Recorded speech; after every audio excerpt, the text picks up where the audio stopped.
చలి తీవ్రత వల్ల ఫేసియల్ పెరాలసిస్ సమస్య ఎదురవుతోంది. మధ్యప్రదేశ్లోని ఇండోర్లో దీని ఎఫెక్ట్ అధికంగా కనిపిస్తోంది. ఆ నగరంలో ఫేసియల్ పాల్సీ అంటే ముఖపక్షవాతం కేసులు వేగంగా పెరుగుతున్నట్టు వైద్యులు చెబుతున్నారు. తీవ్రమైన చలి వల్ల కొందరికి రక్త ప్రసరణ తగ్గి ముఖనాడులు ప్రభావితం అవడం, నాడులు గట్టిపడటం జరుగుతున్నట్టు వివరిస్తున్నారు. దీనివల్ల పాక్షికంగా ఫేసియల్ పెరాలసిస్ వచ్చి ముఖం వంకర పోతోందని అంటున్నారు. ఉదయం పూట చలి అధికంగా ఉన్నప్పుడు బయటకు వెళ్లే వారిలో ఇది కనిపిస్తోందని వైద్యులు చెబుతున్నారు. ఇండోర్లో ఈ కేసులు క్రమంగా పెరుగుతున్నాయి.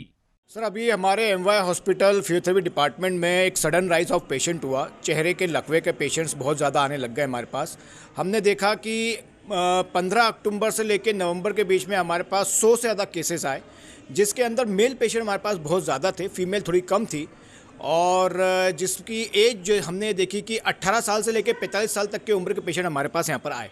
ये जो पेशेंट है उनको एक सडन एक्सपोजर हुआ है कोल्ड का, जो ठंडी हवा का एकदम जो झोंका आया था, अभी जो ठंडी हवा जो चली थी उससे इनका एक्सपोजर बहुत ज़्यादा रहा।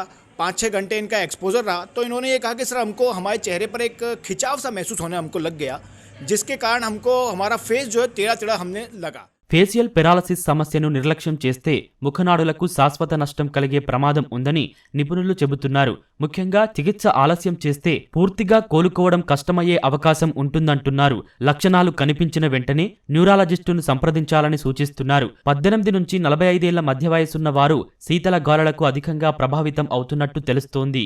देखिए, इसमें जानलेवा बीमारी ये नहीं है, लेकिन इसमें कॉस्मेटिकल डिफॉर्मिटी हमेशा के लिए बन जाती है। चेहरे का अगर लकवा है, चेहरा तिरछा हो रहा है कम उम्र से लेके बड़ी उम्र तक, तो आदमी अपने आप को सुंदरता में कमी महसूस करता है।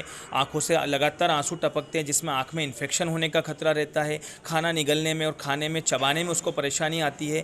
तो कुल मिला के ये हमेशा परमानेंट उसका डैमेज बनने का खतरा रहता है। చలి విపరీతంగా ఉన్నప్పుడు బయటకు వెళ్తే ముఖాన్ని కప్పుకోవడం చేయాలి. వీలైనంత వరకు తీవ్రమైన చల్లగాలి నేరుగా తగలకుండా చూసుకోవాలని వైద్యులు సూచిస్తున్నారు. ముఖ్యంగా డయాబెటిస్ ఉన్నవారు, ఇమ్యూనిటీ తక్కువగా ఉన్నవారు అదనపు జాగ్రత్తలు తీసుకోవాలి. చలికాలంలో ఆరోగ్యంపై ప్రత్యేక శ్రద్ధ పెట్టడం తప్పనిసరి.